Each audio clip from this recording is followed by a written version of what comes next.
This recording is to help you organize your binder number 2 for your gas station record keeping. The Exchange has fuel system record keeping guidance that aims at a 3-binder system. No matter where you are in the Exchange, if you're working at a gas station, you can find the records for that gas station and you can keep organized and ready for any inspections that occur at your site. Set this up that you'll keep permanent records in binder 1. Binder 2, we want to aim that at your UST inspections and inspectors that are inspecting based upon UST regulations. And binder 3 is everything else, repair and maintenance records, air compliant, and anything else that you may need to keep organized. Having them in different binders, we hope it makes it easy for an inspector to find exactly what they're looking for when they do an inspection at your site. This is what our 3 binders usually look like. We usually have the table of contents on the end of the binder. We suggest using colored binders because when you use white binders, at a lot of our gas stations they use white binders for everything. Using like green colored binders can make it easier to find them quickly whenever you need them. This is your table of contents for what's in each one of your binders. For binder 1, you can see it's notification forms, tank regulations. Binder 2, which is what our focus is going to be on, we'll cover a lot of that. And binder 3, work orders, maintenance orders, repairs, that kind of thing. The 3 binders, usually you'll have them stored somewhere where they can be found pretty easy, just as long as you know where they are whenever an inspector shows up to look at your site. And again, you find them very quickly. This is your fuel system checklists. These are related to your binders in that when you complete the checklist for your daily activities and your monthly activities, the completed checklist should be placed into your binder number 2. Finding your binders is sometimes easier. Finding your checklist, having those posted somewhere where they're easily found, easily identified, is always useful for your sites. So this is your fuel system checklist poster. We recommend highlighting the annual and triennial stuff just to let you know, remind you those are APF expenses. Of course, it's normally next to a bathroom, so it's easy to find. Some terminology that we're going to use frequently that maybe you're not familiar with. An ATG is an automatic tank gauge. Your Veeder-Root is a brand of ATG. Here's where your Veeder-Root is. And just touch screen TLS 450 plus. You can get all this information on Insight 360, but if you touch the screen, it'll come up and show you your tanks, your volumes, your ullage. Ullage is the free space in the tanks. And if there's any alarms and this light starts blinking red, this book on the end should explain to you what the different alarms mean. CSLDs, continuous statistical leak detections, an older method of leak detection. The dispensers, those are where the customers pump fuel into their vehicles. Sub-turbine pump, abbreviated STP a lot of times. And your sumps are usually on top of your tanks or under your dispensers. So we call those under dispenser containment sumps or UDC sump, or your sub-turbine pump sumps over your tanks. Calibration, testing, and adjusting your dispensers. Make sure that you're giving the customer exactly what they paid for. Veeder-Root calibrations is a different thing. Veeder-Root calibrations is basically making sure the Veeder-Root is reading all of the hooked up equipment to it correctly. Functionality, it functions the way it's supposed to. That's part of your annual equipment testing. Inventory reconciliation, that's just math to make sure you're storing the right amounts of fuel. Binder number 2, this is your operation, testing, and inspection records. This binder has most of the records that your underground storage tank inspectors are really going to want to see. If your state still requires inventory reconciliation, file them with the 30-day release detection results. Some states don't require. This is your binder number 2. You see the label on it. The end has all of the table of contents, what's going to be found inside these. When you open it up, you look for colored tabs so that you can find each category of whatever it is the inspector is going to be looking for inside the binder. The binder contains results of test inspections and the release detection results. Your ATG or your Insight 360 or your Veeder-Root TLS 450 plus, TLS 350. The walkthrough inspection checklist that you should be completing.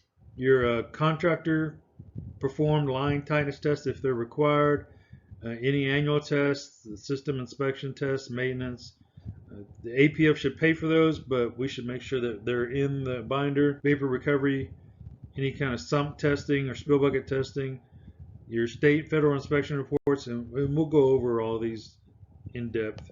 Here we have the older version of the exact same thing. So you can see the first one was 2021. This one is from 2019, 2020. So make sure you're giving the inspector the right year binder whenever you pull one out.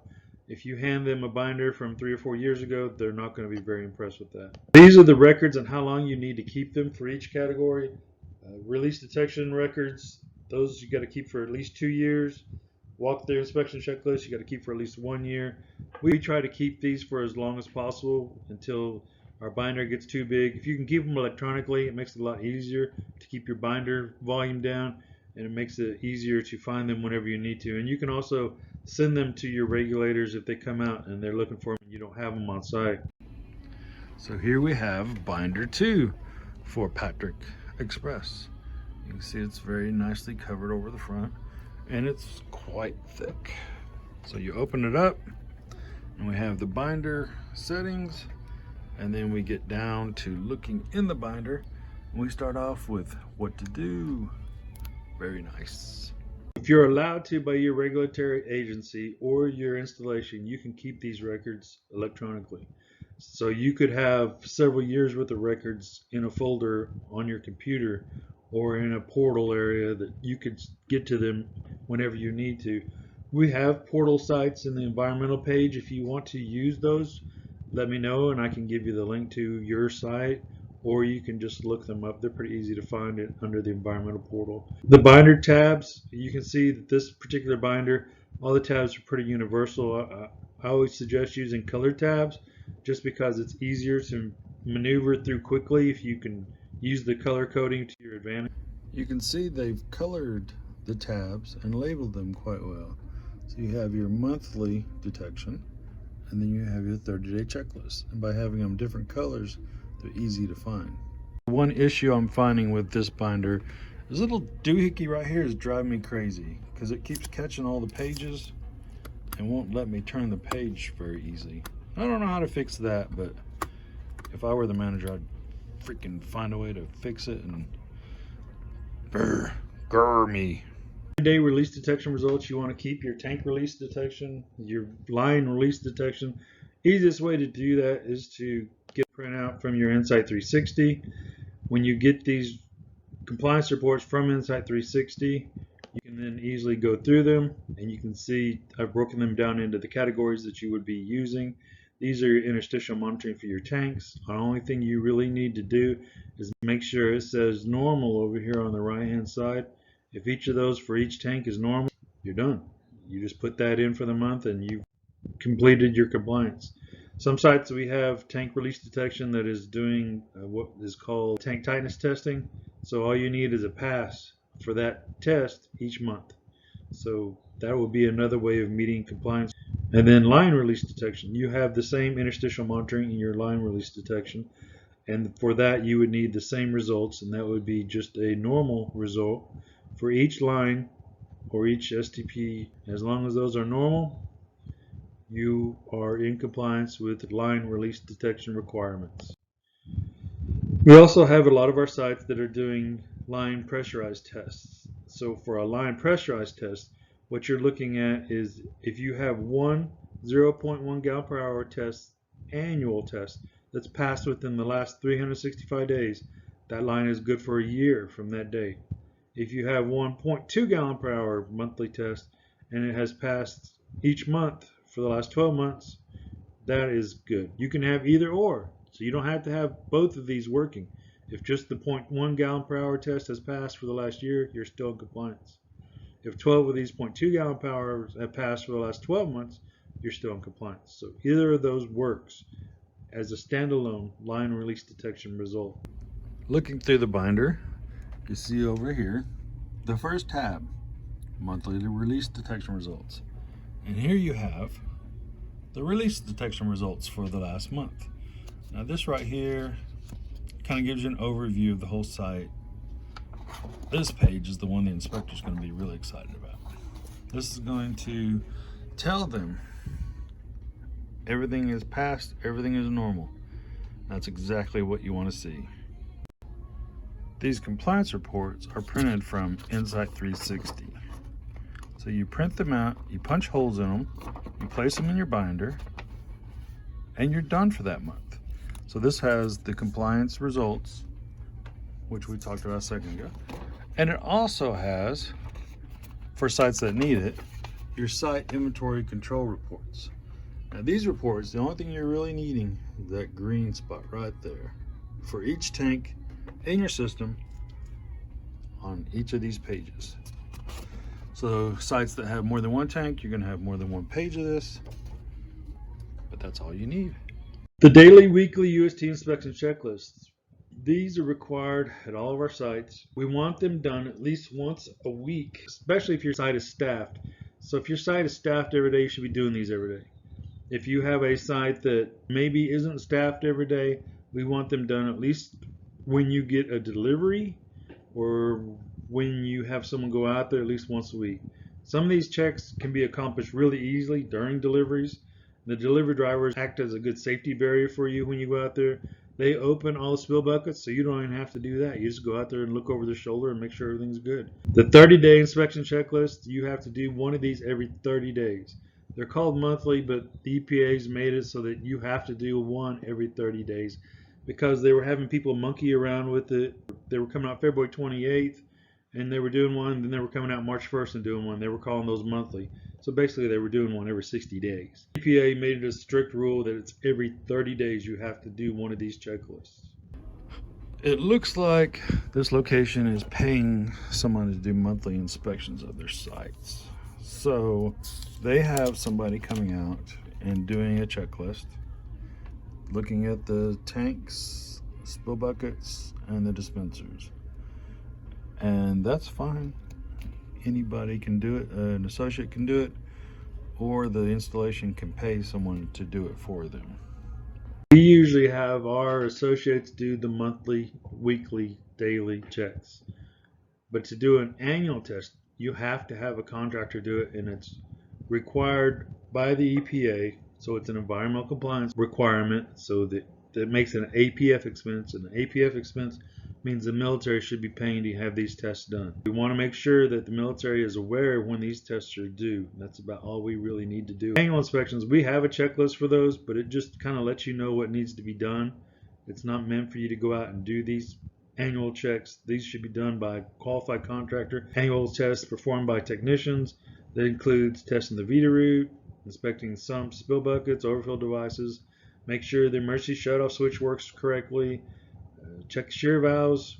We do have to do calibrations and filter changes. Those are NAF expenses, which means they're APHIS expenses. So we want to make sure we get those done. Emergency shutoff, we want those tested annually because they don't do us any good if they don't work.